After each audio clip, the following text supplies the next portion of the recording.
دوسرا عمل ہوتا ہے جو اللہ کی نافرمانی کا عمل ہے، مثلا نماز کا چھوڑنا ہے، چوری کرنا ہے، ڈاکہ ڈالنا ہے، کسی کو قتل کرنا ہے، کوئی بھی اس طرح کا عمل جس سے قرآن اور حدیث میں منع کیا گیا ہے یا جو اللہ کی نافرمانی کا عمل کہلاتا ہے۔ جی اب انما الاعمال بالنیات کی جب ہم بات کرتے ہیں کہ اعمال کا دار و مدار نیت پر ہے، تو اس سے مراد یہ ہے کہ جو نیکی کے کام ہیں، جو اچھے کام ہیں، وہ کام جن کو طاعات کہا جاتا ہے، نیکی کا کام کہا جاتا ہے، ان کا دار و مدار نیتوں پر ہے۔ مقصد یہ ہے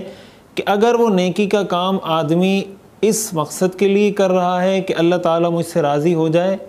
اور اللہ تعالیٰ نے اس پر جو ثواب کا وعدہ کیا ہے وہ ثواب مجھے حاصل ہو جائے، اس نیت سے اگر وہ عمل کر رہا ہے تو اس کو اس نیت کے مطابق وہ اجر و ثواب اور اللہ کی رضا حاصل ہو جائے گی۔ اور اگر وہی کام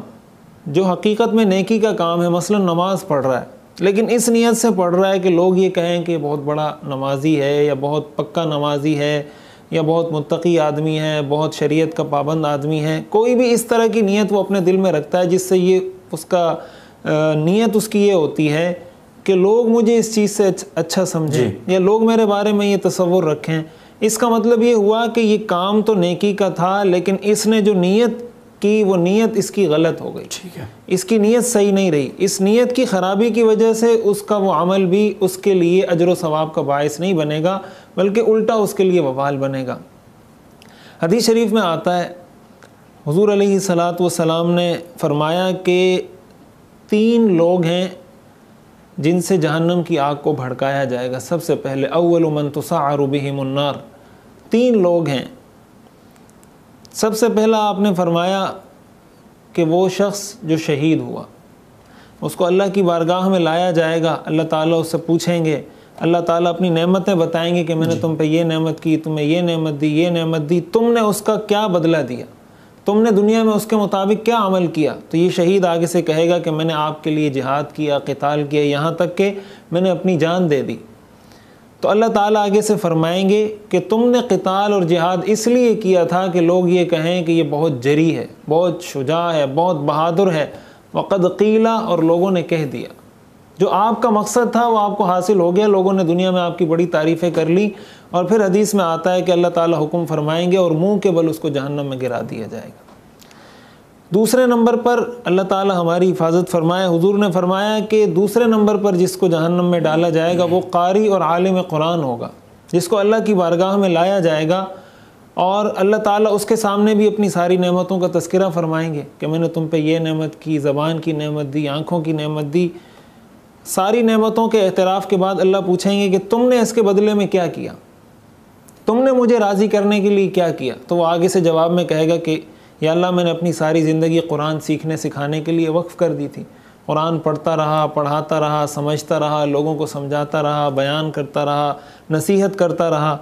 تو اللہ تعالیٰ فرمائیں گے کہ تم نے یہ سب کچھ جو کیا دنیا میں، قرآن پڑھا یا پڑھایا، تو اس لیے تم نے کیا کہ لوگ کہیں بہت بڑا قاری ہے، بہت بڑا عالم ہے، بہت بڑا اسکالر ہے، بہت بڑا اچھا مقرر یا اچھا خطیب ہے، اس مقصد کے لیے تم نے کیا۔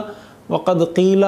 اور یہ بات کہی جا چکی، لوگوں نے آپ کی تعریفیں کر دی، جو آپ کا مقصد تھا وہ آپ کو حاصل ہو چکا، اور اللہ تعالیٰ حکم فرمائیں گے کہ اس کو بھی جہنم میں منہ کے بل گرا دیا جائے۔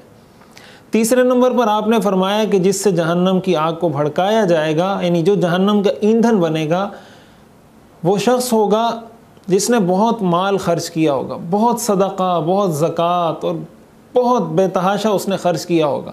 اللہ کی بارگاہ میں لایا جائے گا، اس کے سامنے بھی اللہ تعالیٰ اپنی ساری نعمتیں رکھیں گے، وہ اعتراف کرے گا کہ اللہ اپنی ساری نعمتیں مجھے عطا فرمائیں۔ اللہ تعالیٰ پوچھیں گے تم نے اس کا بدلہ کیا دیا؟ وہ آگے سے جواب میں کہے گا کہ یا اللہ میں نے آپ کی راہ میں اتنا پیسہ لگایا، یہاں صدقہ دیا، یہاں زکوٰۃ دی، وہاں غریبوں کی مدد کی، یہ سب کچھ میں نے کیا۔